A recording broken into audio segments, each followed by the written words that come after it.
没想到父亲竟然会请婺城最炙手可热的名侦探夏燕来调查这件事。他明明最讨厌这些私家侦探。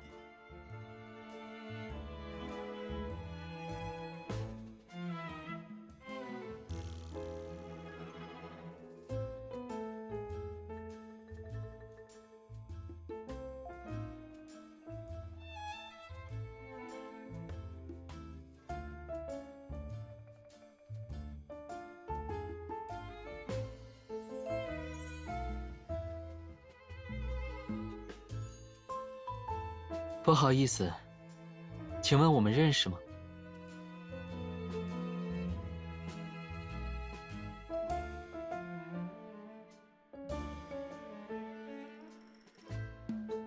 我想，这应该是我们第一次见面。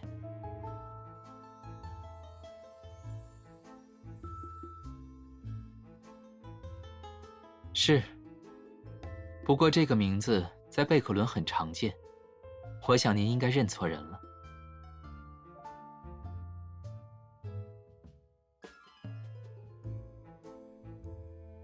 如果没什么事的话，请允许我先告辞。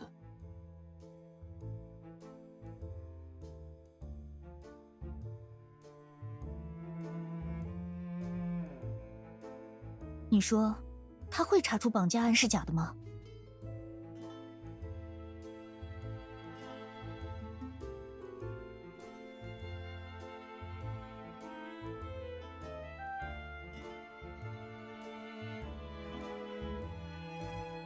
你是说，双叶草为了报复伊恩而绑架了我？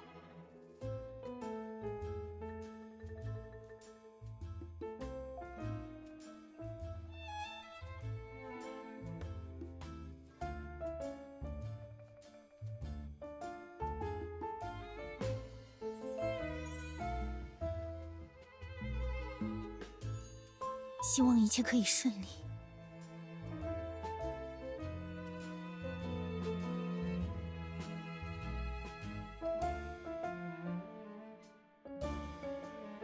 那个侦探会去找你麻烦？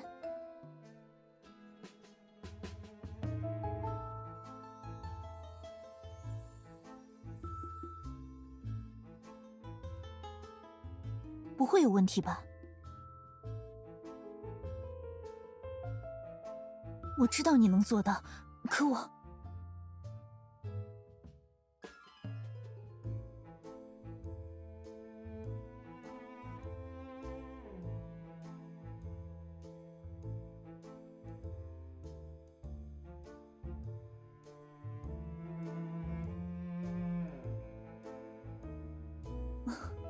谢谢，能跟你成为朋友，是我这辈子最幸运的事情。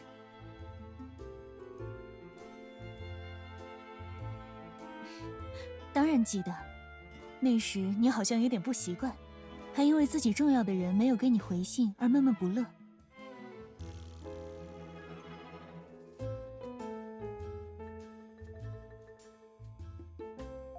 是这样吗？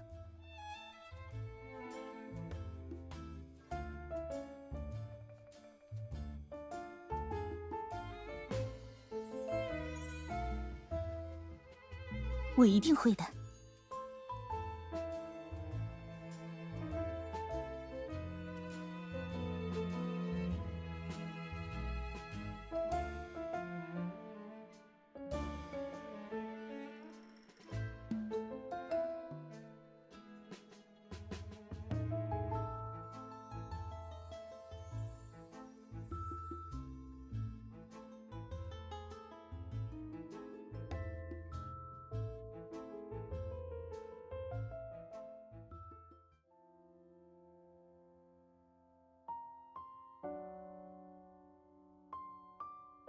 别难过，我会给你写信的。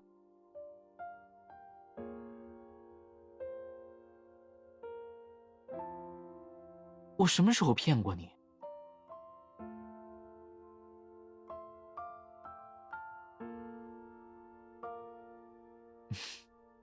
好啊。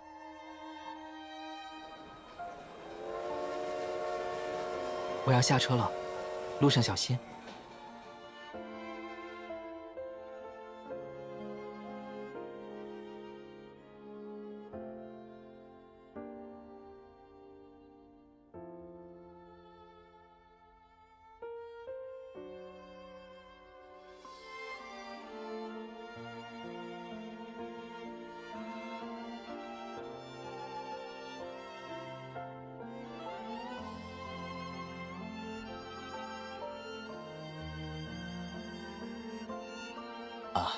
小姐您回来了，有一位自称是侦探的先生已经等了您好一会儿了。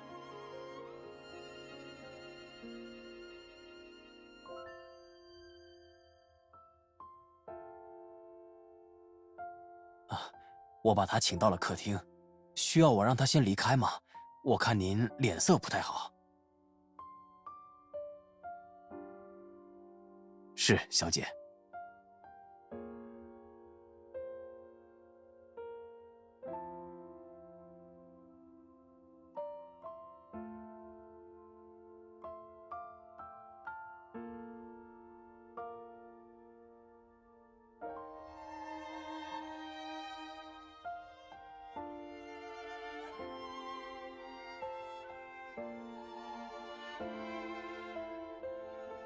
小姐，我是受琼斯先生委托，来调查他女儿艾米莉亚小姐被绑架的案子。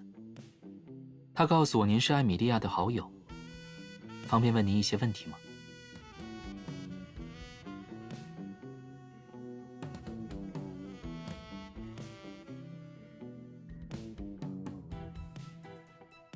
您没有看今天早上的《雾城日报》？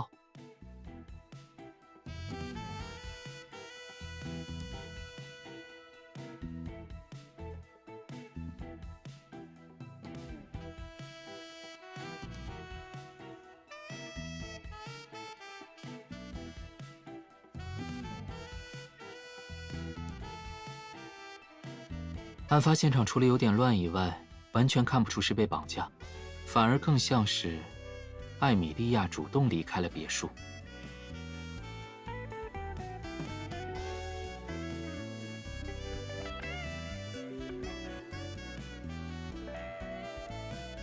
关于艾米莉亚小姐，我想问问您，最近有没有发现什么行为举止上的异常？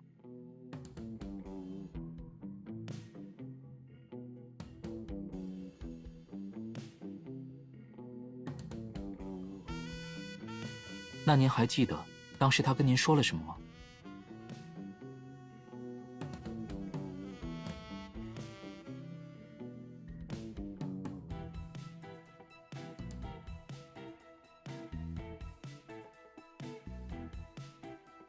我明白了，谢谢您提供的线索。抱歉给您带来这样的坏消息。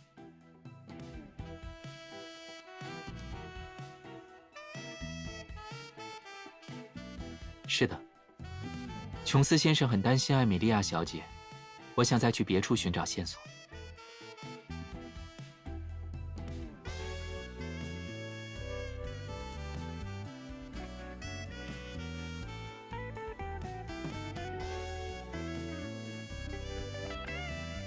怎么了？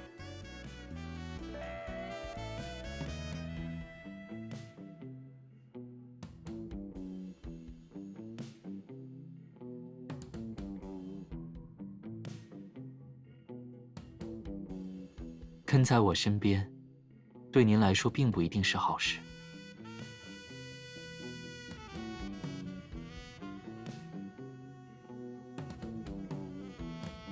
好，我答应您。不过我现在还有其他事情要确认，您可以在1个小时后到侦探事务所找我。我会注意的。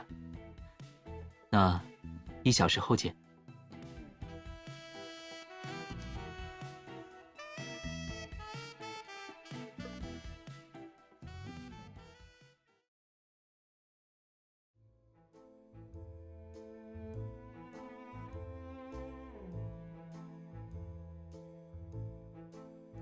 哦，小姐，欢迎来到雾城大街221号。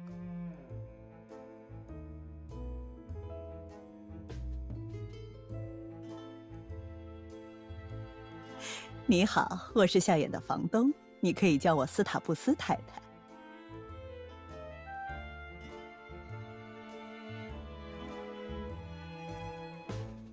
你和夏衍以前就认识？No， 没有，只是我的猜测。夏衍很少提起他感情方面的事情。这是我第一次见他主动邀请女孩来事务所，所以我想你一定对他很重要。啊，这样啊，我想夏衍应该是有什么苦衷，才不能向你表明身份。没什么，只是作为一个年长者的直觉和经验。如果你们心里有彼此，我相信终有一天会相认的。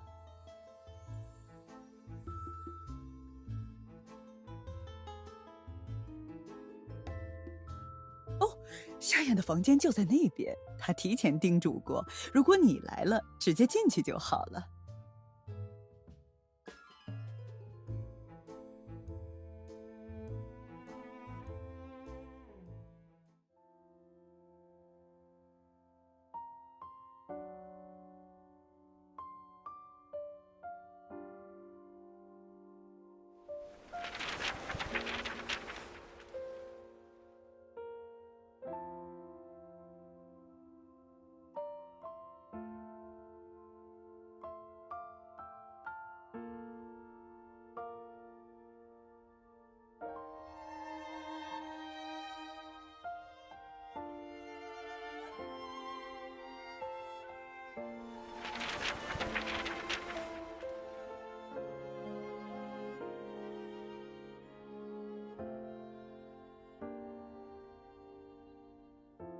别动！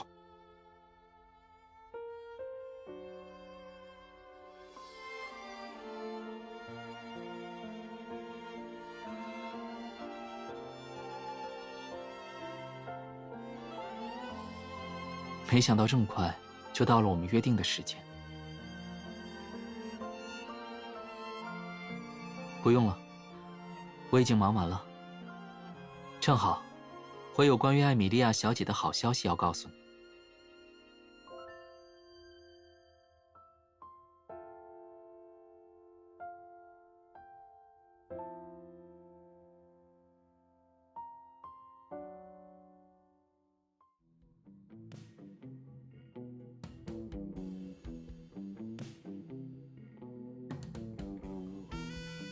艾米莉亚小姐没有被绑架，我们所见的一切，应该是她自导自演的结果。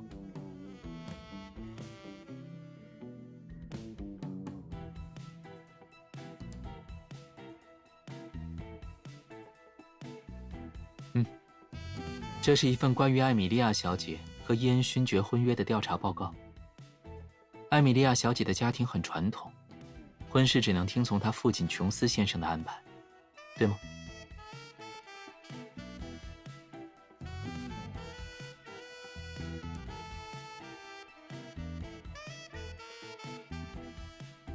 为此，他无视伊恩勋爵资金短缺的窘境和人品上的缺陷，用丰厚的嫁妆促成了婚约。这桩婚姻从本质而言，是用金钱换取贵族身份的一个交易。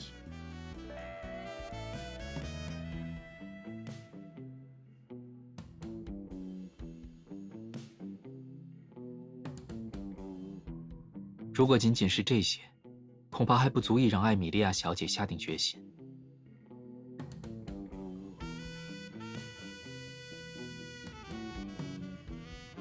作为艾米莉亚的好友，你应该知道，她有个青梅竹马的恋人兰迪吧？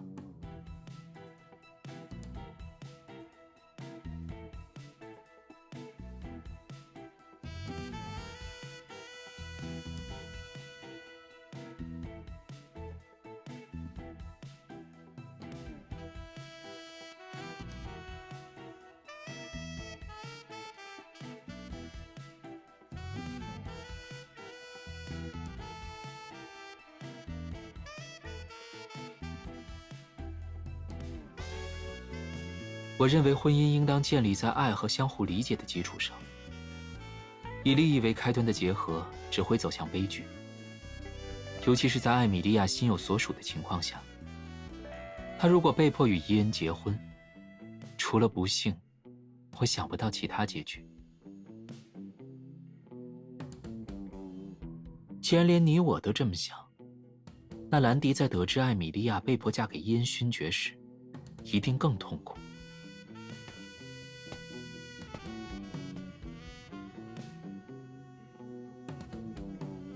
他极有可能会为了艾米莉亚而以身犯险，比如策划一场伪装成绑架的私奔。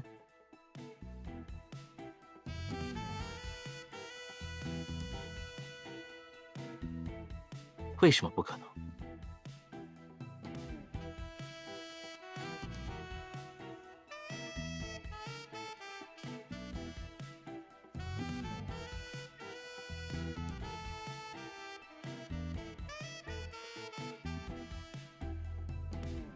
为什么不可能是兰迪？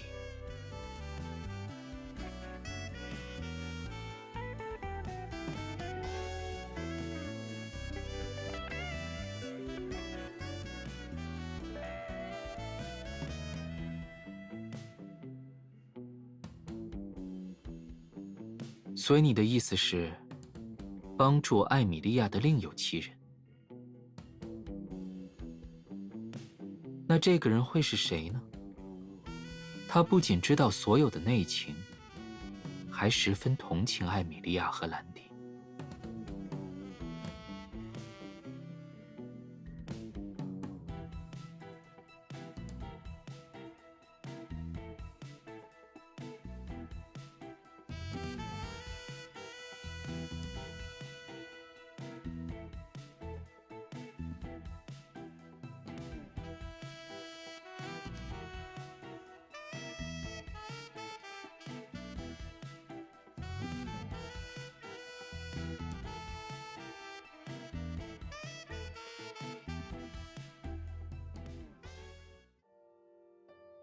你知道双叶草是一个怎样的组织吗？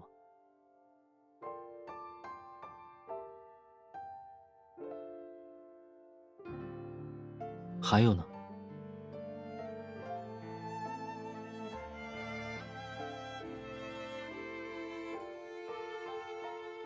那你知道双叶草的来历吗？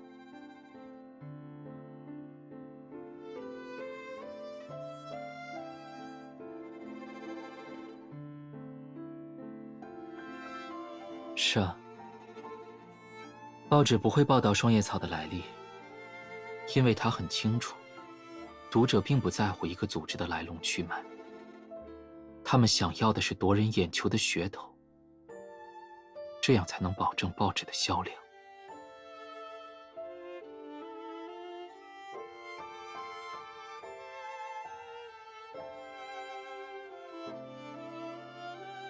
我给你讲一个故事吧。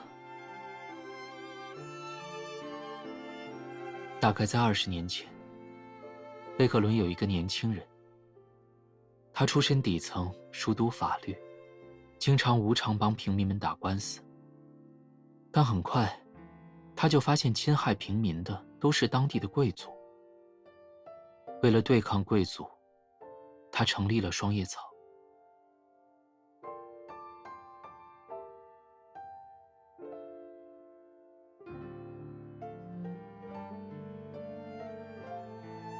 因为那也是事实。刻骨的仇恨，让一部分人无视组织的初衷，屡次采取过激的手段报复贵族。他们让双叶草彻底沾上了罪恶的污迹，成为人人谈之色变的暴力组织。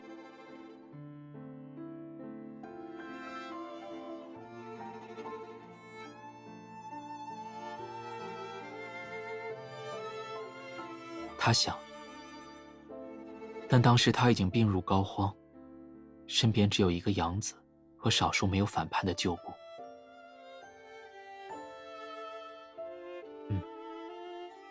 首领在临终之前将一切交给了养子，希望他可以洗刷双叶草的耻辱。他只完成了一部分。埋葬父亲后，他花了3年的时间肃清了双叶草内部的恐怖势力，但依旧有一些漏网之鱼逃亡到了别处。他一直没放弃追捕他们，他主动让双叶草逐渐沉寂下来，人们也慢慢遗忘了他曾经做过的暴行。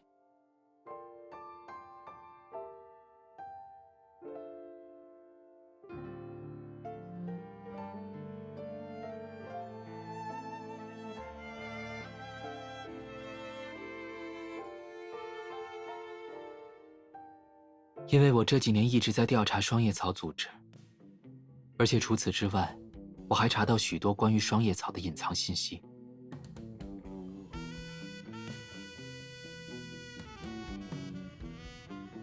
双叶草在每次作案时，都会在现场留下一封威胁信。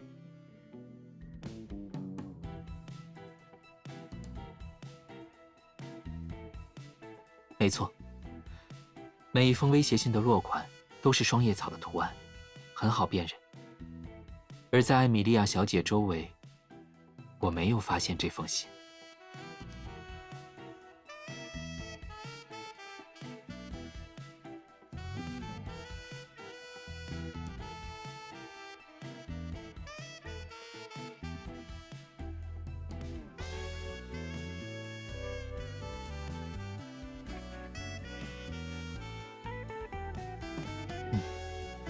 也有可能。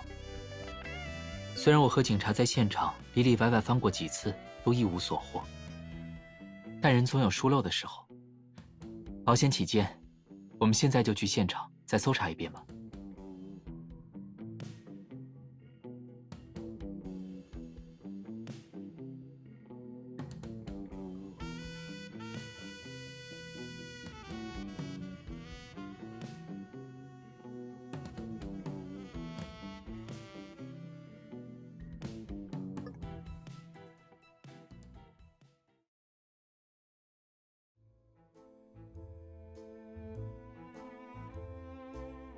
哦，你们要出门？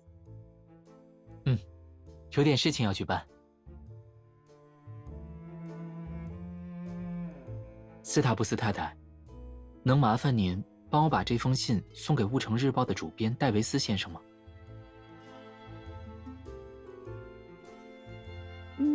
黑色的信封，看来你又要干大事了。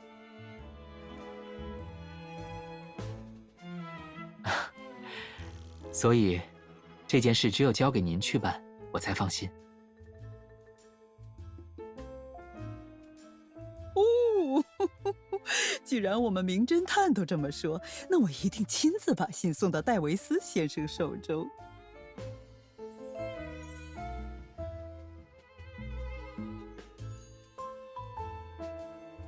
你先在这里休息一下，我去叫马车。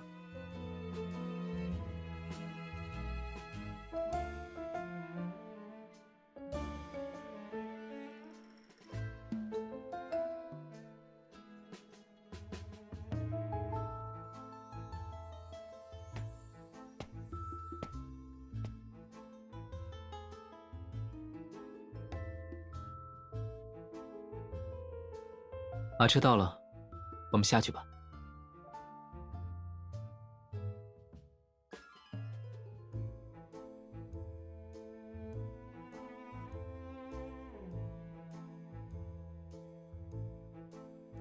你脸好红，但好像不是发烧。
你果然还是……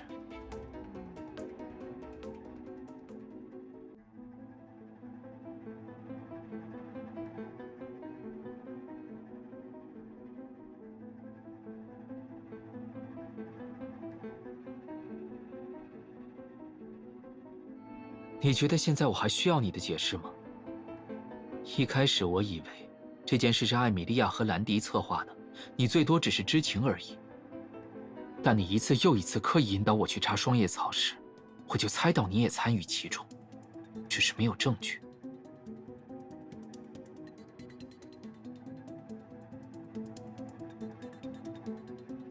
是，如果我不这样做，你一定还会继续狡辩，拖延时间。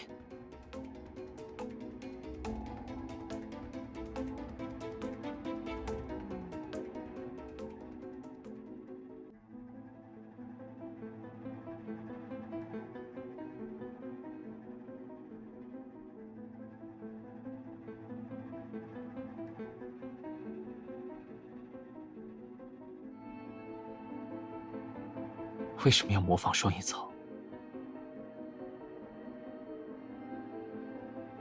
你知不知道，警察至今仍在调查双叶草？你知不知道双叶草首领的悬赏金有多高？如果今天在这里发现你伪造威胁信的是警察，你想过后果吗？你会被当成双叶草的一员被逮捕、审问，甚至审判。你不是答应过会好好保护自己吗？为什么要把自己陷在危险之中？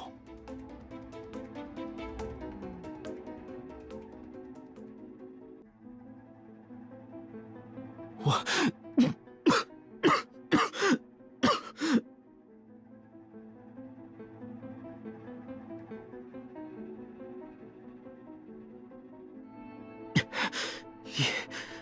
别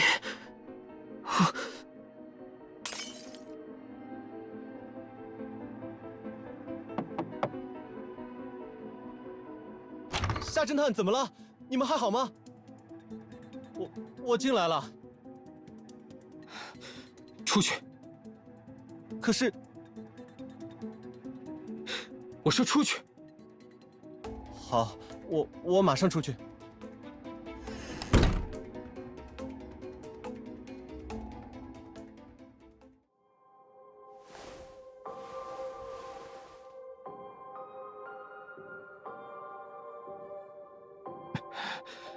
不要叫医生。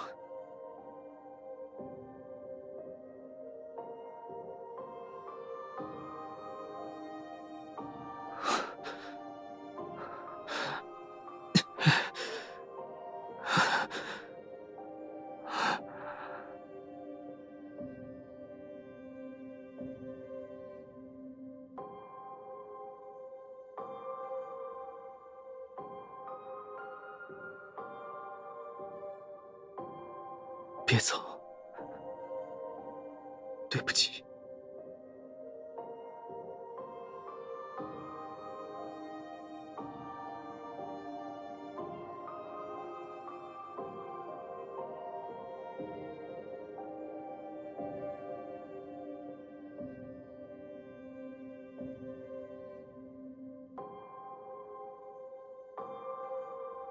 抱歉，吓到你了。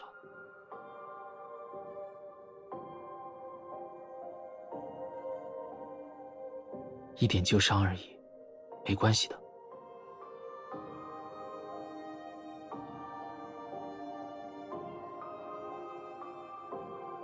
不过比起关心我的身体状况，我觉得此刻你更应该担心自己。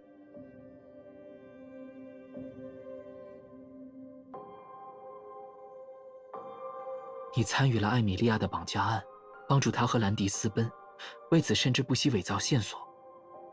作为案件的共犯，你以为你会得到怎样的对待？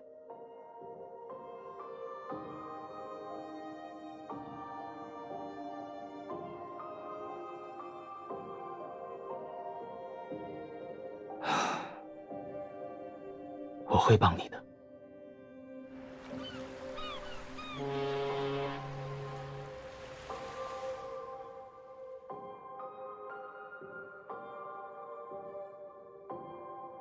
你不会以为艾米莉亚离开了雾城，就可以放心了吧？当我查到艾米莉亚、伊恩和兰迪之间的关系时，就有所怀疑。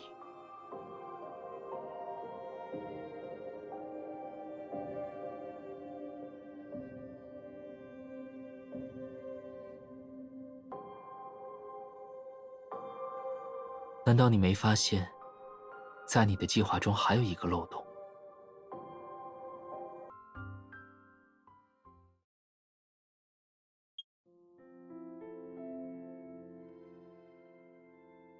伊恩勋爵如果知道了艾米莉亚和兰迪私奔的真相，你说他会不会恼羞成怒？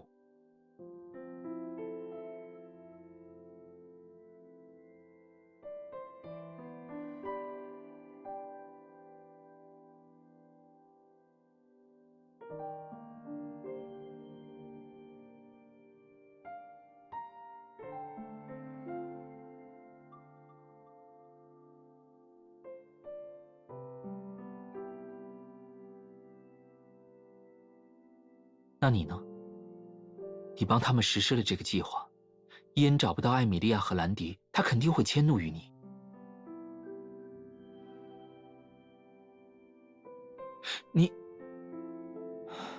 我不是说过我会帮你吗？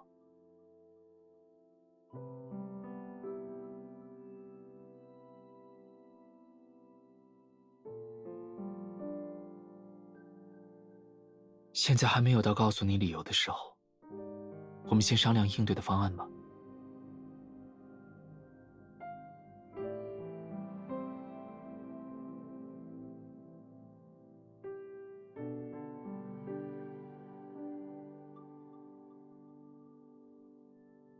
顺着你之前的计划继续。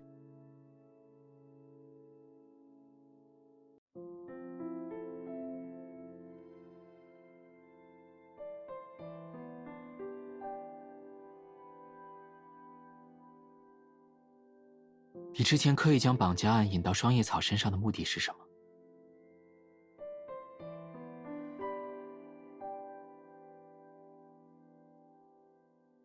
么？思路正确，不过要稍微做出一点小小的修正。双叶草组织发出的威胁信，向来只针对目标。没错，这样才能起到真正的威胁作用。当然没有，威胁信只是第一步。由于我身边一些热心朋友的帮助，我恰好知道了一些关于伊恩勋爵的丑闻。更巧的是，我知道《雾城日报》正在查这些黑料。我已经托斯塔布斯太太给主编送去了好消息。如果是以前放出这些，伊恩或许可以利用与艾米莉亚联姻的钱来压住消息。所以此刻就是最好的时机。我相信明天一早，伊恩勋爵一定会成为日报上的头条。不过为了更好地达成目标，我需要你的帮助。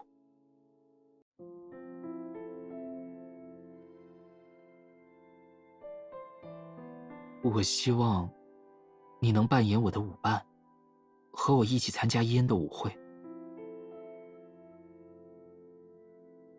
如果我的消息准确，他的舞会现在已经开始了。或者说，正因为知道艾米莉亚被绑架，他才迫不及待举办舞会，物色下一个乐意用巨额嫁妆帮他渡过难关的钱包。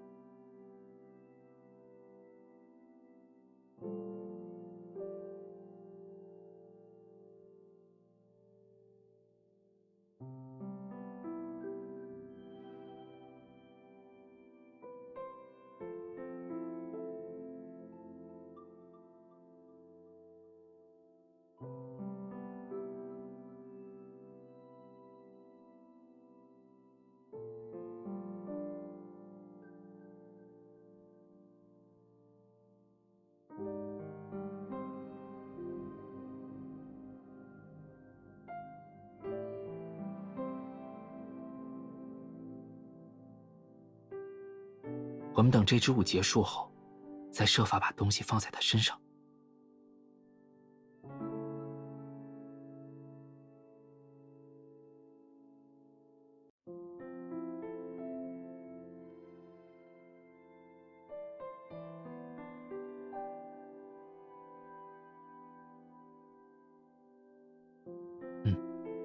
这件事情不能拖，时间越久，越容易出变故。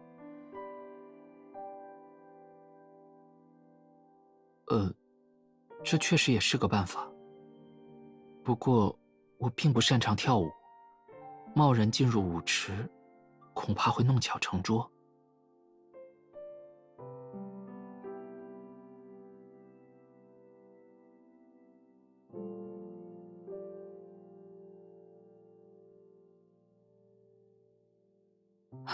对不起，我不是故意踩到你的，我只是……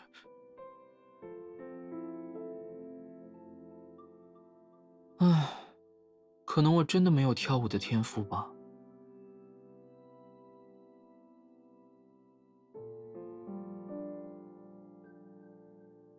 啊，这要怎么做？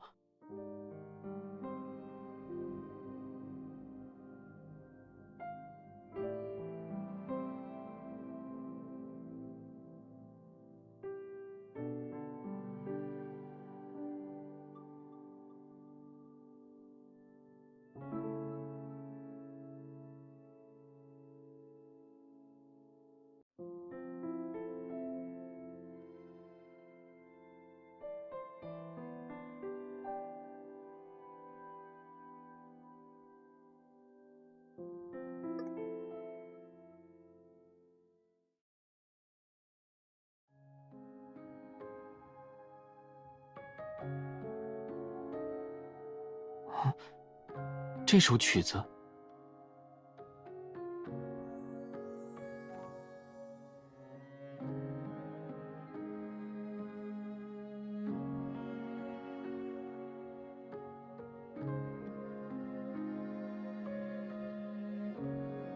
我很多年没跳舞了，可能不记得大部分舞步。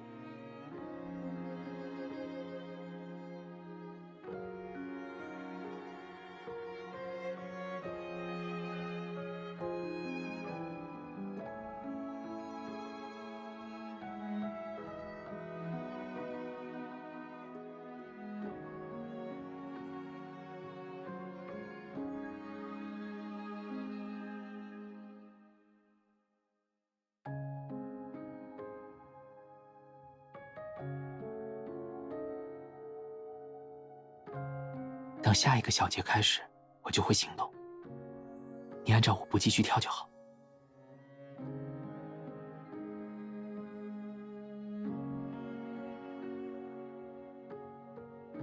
可是，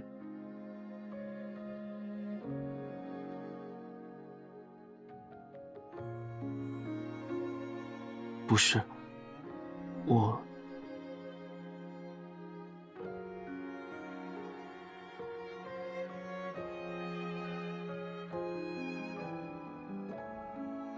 不行，我来找机会。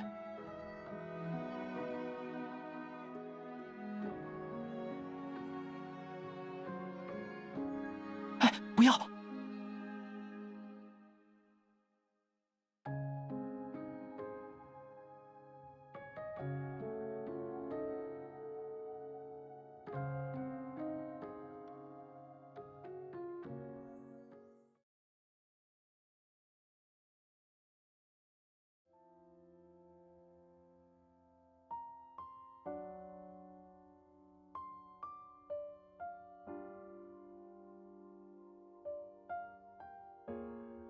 你知不知道这样很危险？万一被伊恩察觉，你就完全暴露了。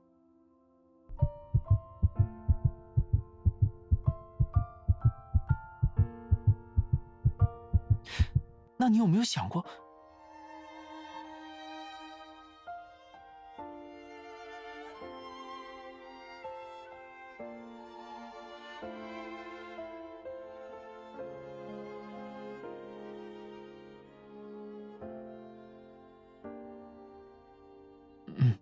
好。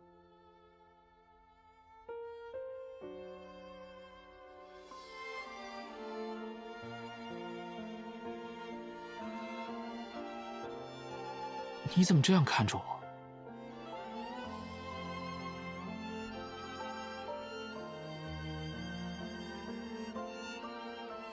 我……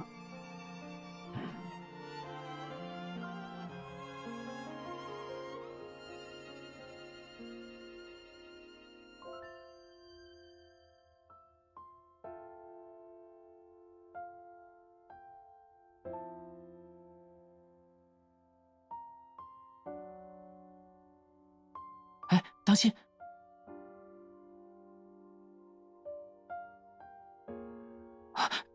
你……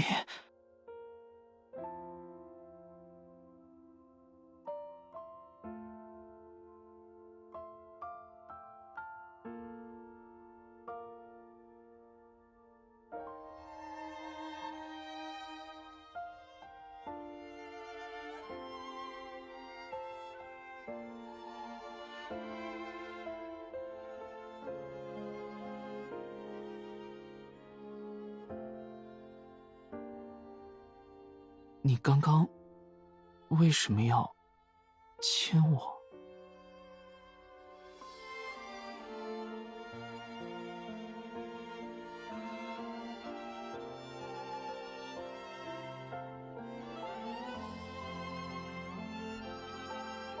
你是把我当成那个你一直在寻找的人了吗？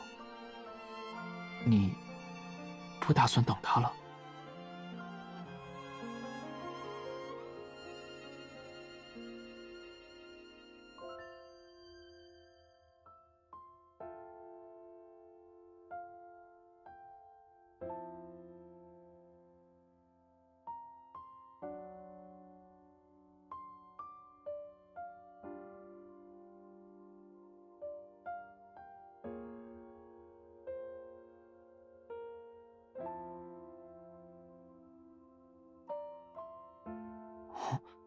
什么意思？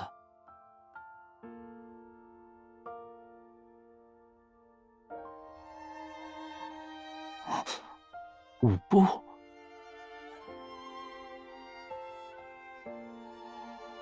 我……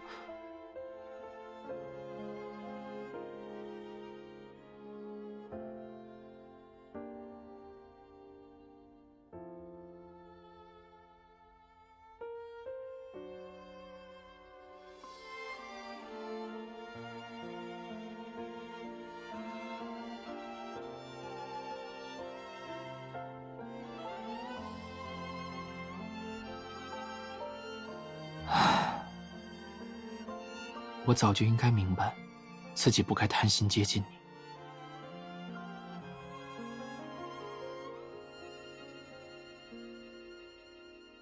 你的证据很充分，我只能俯首认罪，听凭处置。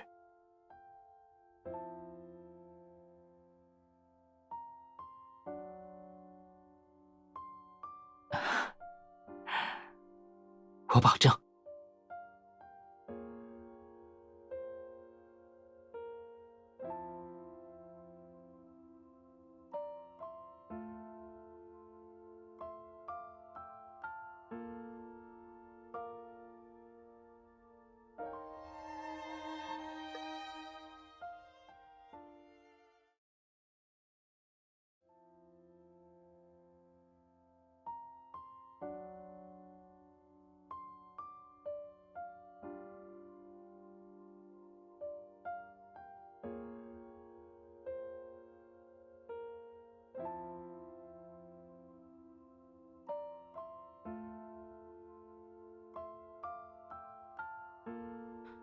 你是不是在想我跟双叶草组织之间的关系？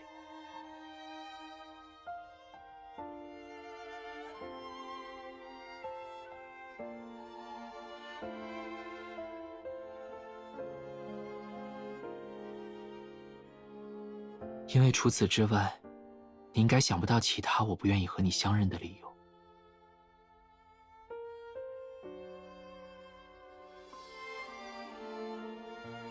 如果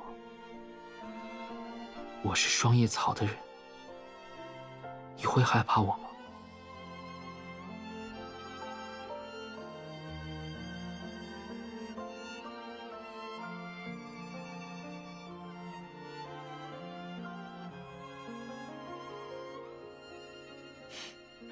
没关系，只要遵循你的内心回答我就好。我说过，我不会再对你有任何隐瞒。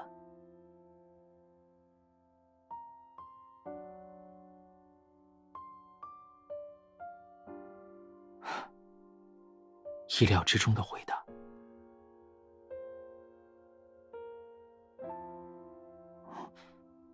你就不怕我？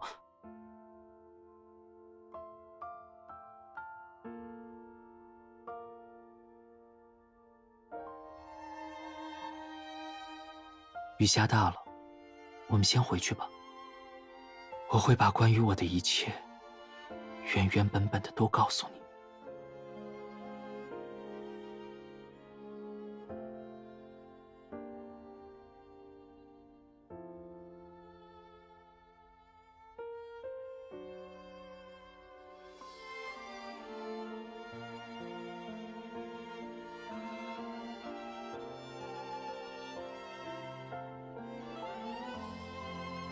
你准备好听我讲双叶草的事了吗？如果今天太晚了，其实……好。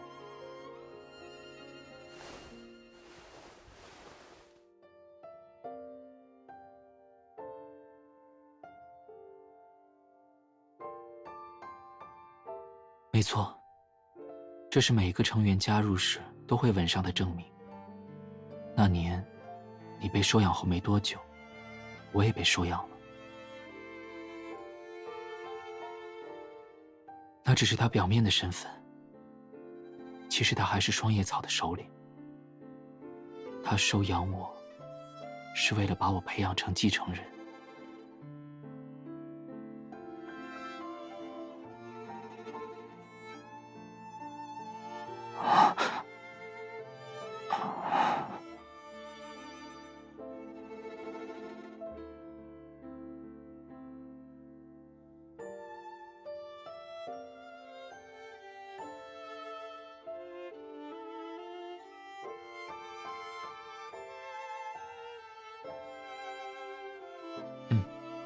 就像我之前跟你说的那样，我花了3年的时间，拔除了组织内大部分恐怖势力，但依旧有一些漏网之鱼逃亡到了雾城。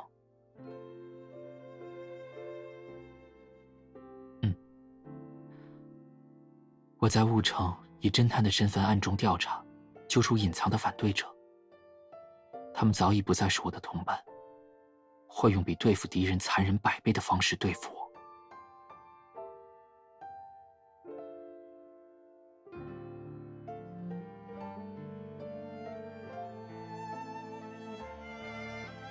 抱歉，我当时不确定是不是有人跟踪我，如果被他们发现我们相识，很可能危及你的安全。而且，我身上还背负着对双叶草的责任。一切都表明，那次不是与你相逢的最好时机。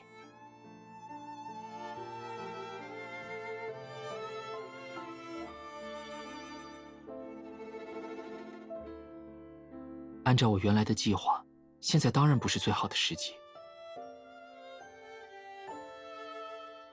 在我的设想中，那应该是一个阳光明媚的日子。我拿着你最喜欢的花，去你家楼下等你，然后问你是否有这个荣幸，邀请你一起出游。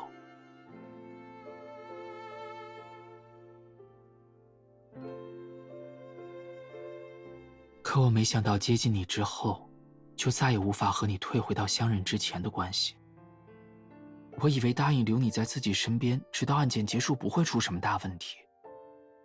但现在看来，我露出的破绽实在太多了。好像是只要面对你，我就无法保持冷静。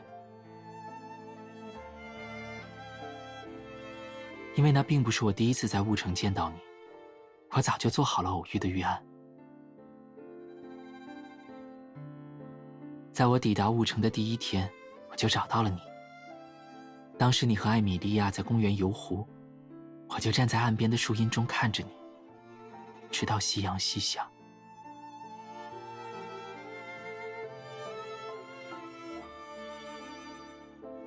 你的生活平静悠闲，而我却时刻会陷入危险之中，靠近你会给你带去危险。所以，我唯一能做的，就是克制自己不去找你。只要偶尔能远远地看着你就足够了。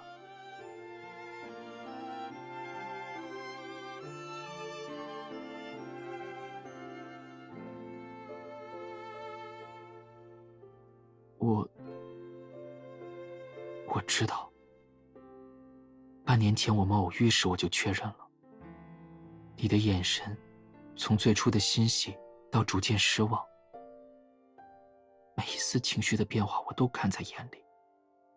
对不起，明知道你那么难过，却不能在你身边。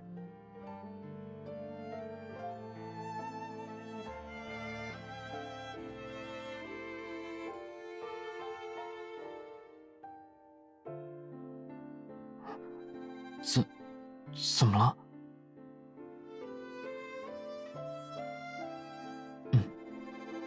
都过去了。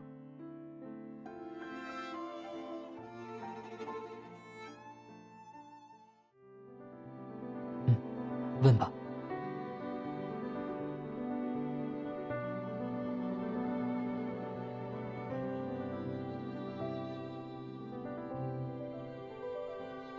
4年前，在与组织内恐怖势力斗争的时候受的伤。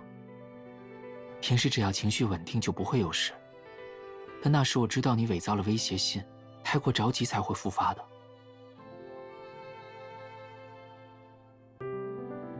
好，听你的。那第二个问题呢？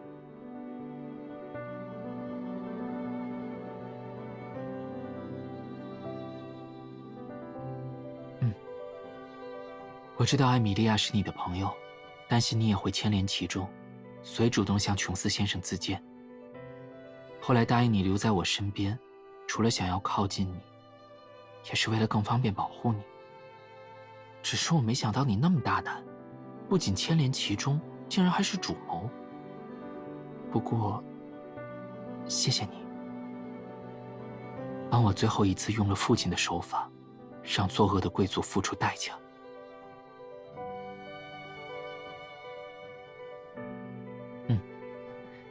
虽然微不足道，但也是我的一份心意。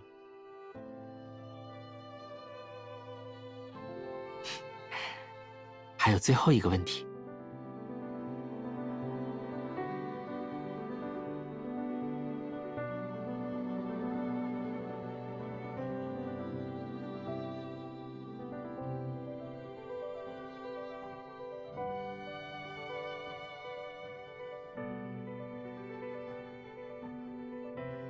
当然有，在我今后生命中的每一分每一秒，都有你的存在。不过，我还需要一点时间安置我父亲留下的旧部。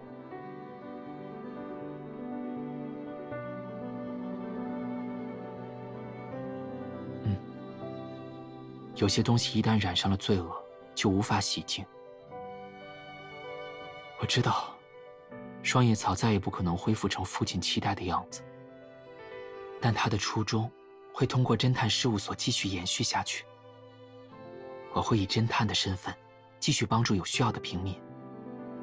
不过，我估计完全把双叶草整合成事务所，可能还需要2个月的时间。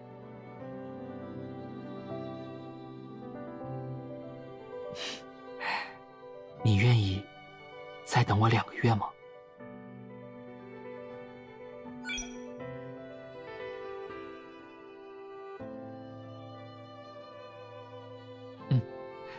那等一切都结束后，我就去找你。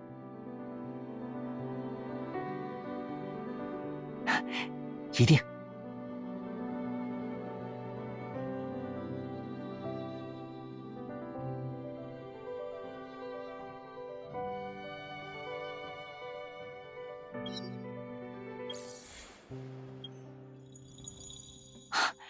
你来了，我刚好忙完，要不要一起出去散步？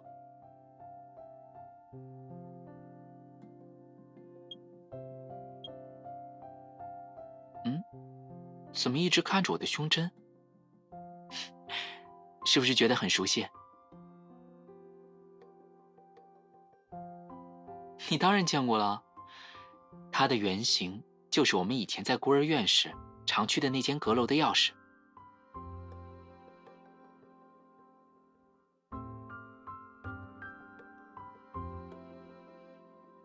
因为那间阁楼里有很多关于我们美好的回忆。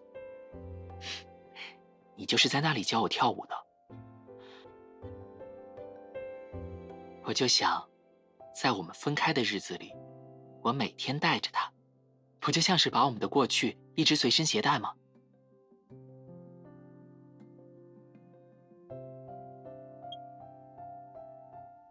好啊，我记得这顶帽子还是父亲坚持要买的，他说每个贝克伦绅士都应该拥有一顶帽子。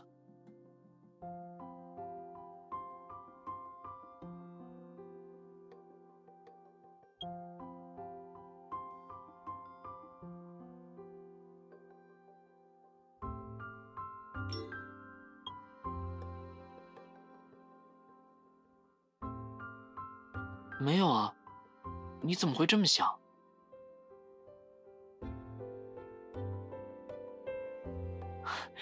这是我特意写给你的信，当然要写你的名字。因为有些话，我当着你的面无法说出口，感觉还是写信表达得更清楚。很多，几乎包括了我和你分别之后发生的每一件重要的事，以及这些年我对你的想念。哦，内容可能有点多，我写了好几天才写完。不过，也许你会觉得太长。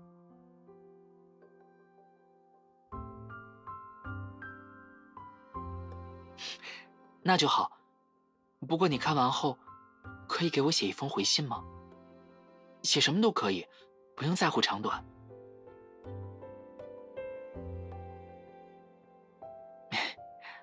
被你发现了。当初我曾答应给你写信，但后来发生了太多事，导致我没法兑现，所以我才……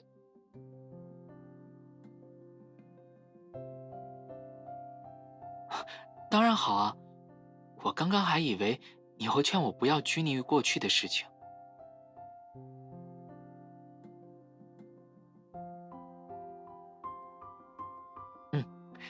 今后我们在一起的每一天都会完美无缺。